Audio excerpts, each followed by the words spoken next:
አርሰናል ምን እየሆነ ነው? በፕሪሚየር ሊጉ የዋንጫ ፉክክር ላይ ትልቅ የመሬት መንቀጥቀጥ ተፈጥሯል።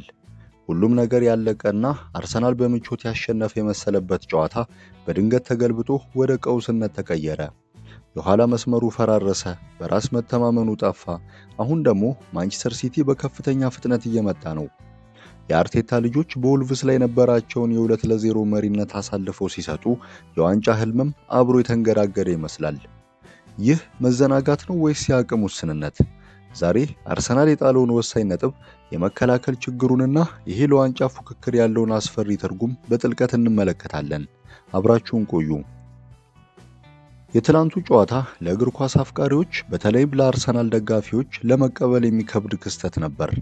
በሰንጠረዡ አናት ላይ ያለው ፉክክር እጅግ ጠንከር ባለበት በዚህ ሰዓት እያንዳንዱ ነጥብ ወርቅ ነው። አርሰናል ከአንበሳው ማንቸስተር ሲቲ ጋር በሚያደርገው የሞት ሽረት ትግል ሲቲ አንድ ቀሪ ጨዋታ እያለው አርሰናል በ4 ነጥብ ልዩነት እየመራ ነበር። ነገር ግን ይህ ልዩነት አስተማማኝ እንዳልሆነ የትላንቱ ጨዋታ አሳይቶናል። ከወልቭስ ጋር የተደረገው ጨዋታ እጅግ አስገራሚ ሁነቶችን አስተናግዷል። ነገሮች እንዴት እዚህ ደረጃ እንደደረሱ ማመን እንኳን ይከብዳል። ወደ ጨዋታው ዝርዝር እንግባ። በመጀመሪያው አጋማሽ አርሰናል ጨዋታውን ሙሉ ለሙሉ ተቆጣጥሮት ነበር። ሁሉም ነገር በአርሰናል መንገድ እየሄደ ይመስል ነበር። ቡካዮ ሳካ ባስቆጠራት ግሩም ጎል መሪነቱን ያዙ። ሁሉም ነገር ሰላም ነበር። ነገር ግን ሁለተኛው አጋማሽ የተለየ ታሪክ ይዞ መጣ። ምንም እንኳን ኢንካፔ ለአርሰናል ሁለተኛውን ጎል ሲያስቆጥር አበቃ ጨዋታው አለቀ ብለን አስበን ነበር። እናንተም እንደዛው ሳታስቡ አልቀራችሁም። ነገር ግን በእግር ኳስ ውስጥ ጨዋታው አልቋል ብለህ ስታስብ ልክ በዚያን ቅጽበት ተቃራኒው ነገር ይፈጠራል። ወልቭስ እጅ አልሰጡም።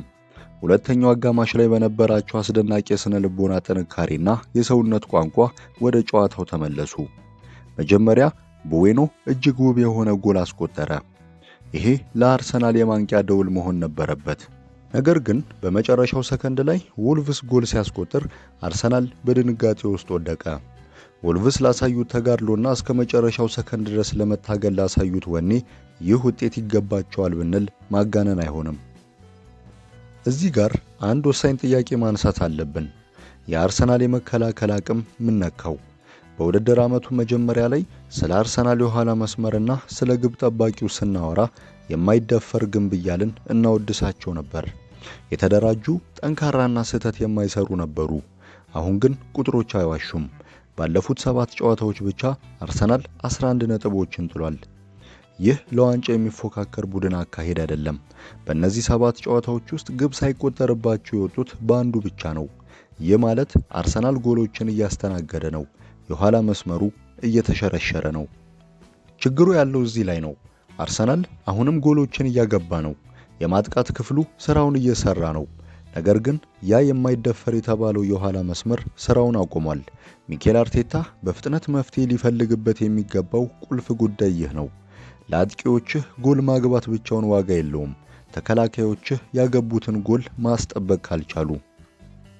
በዚህ ጨዋታ ላይ በግልጽ የታየው ሌላው ችግር መዘናጋት ነው። አርሰናል 2-0 ሲመራ ተጫዋቾቹ ጨዋታው እንዳለቀ ቆጠሩት።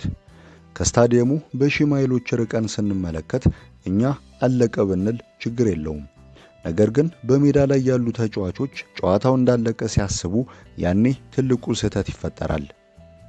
አርሰናል በዚህ የውድድር ዓመት ጨዋታዎችን አሸንፎ የመውጣት ብቃት አሳይቶን ነበር።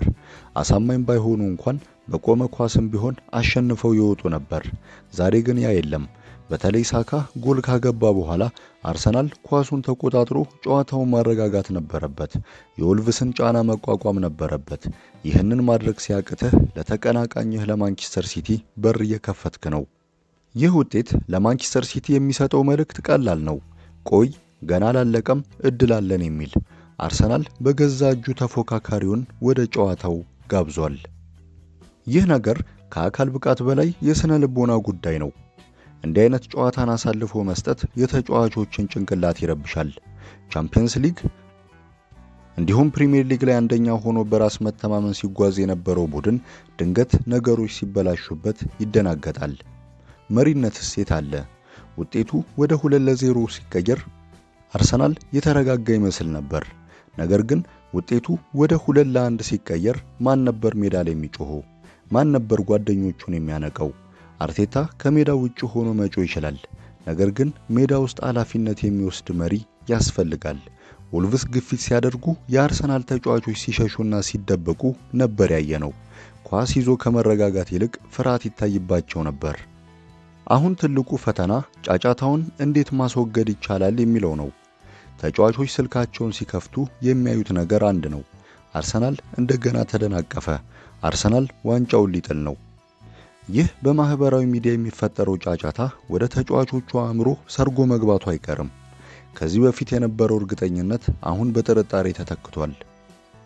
ነገር ግን አሁንም እድል አለ። ይህ የዓለም መጨረሻ አይደለም። ዋናው ጥያቄ አርሰናል ከዚህ መውደቅ እንዴት ያገግማል የሚለው ነው። ቀጣዩ ጨዋታ እሁድ ከቶትናም ጋር የሚደረግ ከባድ ደርቢ ነው። የአርቴታ ልጆች በቶትናም ላይ ቁጣቸውን ይወጣሉ ወይስ የውርቀት ጉዞ ይቀጥላል? እናንተስ ምን ታስባላችሁ? አርሰናል ከዚህ ድንጋጤ አገግሞ ዋንጫውን ማንሳት ይችላል ወይስ የማንቸስተር ሲቲ ልምድ ያሸንፋል? ሐሳባችሁን ኮሜንት ላይ አስቀምጡልን።